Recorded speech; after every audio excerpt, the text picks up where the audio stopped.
Bonjour Linda. Bonsoir Démette. Donc l'humeur de Linda aujourd'hui, c'est quoi? Alors, est-ce que ça vous arrive de temps en temps Démette de chipper? J'ai essayé, je me suis entraînée, je suis jamais arrivée. Ah bon, ben on va en parler. Faire un chip, c'est ça. Voilà, c'est émettre un bruit de succion. Vous n'y arrivez pas très bien non plus. Hein. Ah, je m'entraîne depuis hier. C'est faire un bruit de succion pour marquer sa désapprobation. Le chip est une onomatopée, c'est-à-dire que c'est un mot qu'on utilise pour traduire un son comme boum, crack ou plouf. Le chip nous vient d'Afrique et des Antilles. Et si je vous en parle ce soir, c'est parce que chip et chippé font aujourd'hui leur entrée dans le dictionnaire Le Petit Robert de la langue française. Regardez comme il est beau. Le nouveau millésime intègre 150 nouveaux mots et expressions, l'objectif étant de nommer les réalités d'un monde en évolution.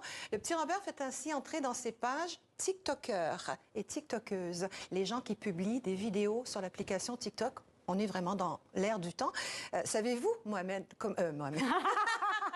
Non, je me suis fait pousser les cheveux. Savez-vous, Démette, comment on les repère, ces mots? Comment on les sélectionne? L'usage, les jeunes, beaucoup, je suppose. Notamment. Au Robert, la collecte dure toute l'année grâce à une veille néologique.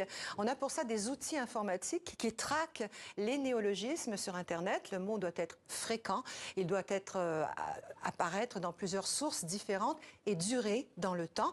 Par exemple, chiclette, employée en Belgique et en Suisse, et que le nouveau Petit Robert accueille.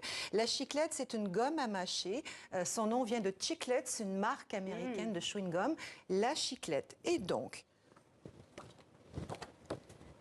une antonomase, ou quand un nom propre devient un nom commun. Connaissez-vous le boss des Bécosses? Absolument pas. Célèbre au Québec, le boss des Bécosses, nous dit le Robert 2025, est une personne qui fait preuve d'une autorité prétentieuse. C'est un petit chef, un but de ses pouvoirs. Quant aux Bécosses, bien, ce sont des toilettes. Bécosse vient de l'anglais back house, qui dans le temps était une toilette sèche extérieure située derrière la maison, back house. Sachez pour la petite histoire que l'usage du boss des Bécosses a été banni à l'Assemblée nationale du Québec en 2020, après qu'une députée de l'opposition l'ait utilisé pour qualifier le Premier ministre. Pas très flatteur. Alors, le nouveau Petit Robert nous fait aussi l'honneur à nous, Canadiens, d'adopter le verbe déguédiner.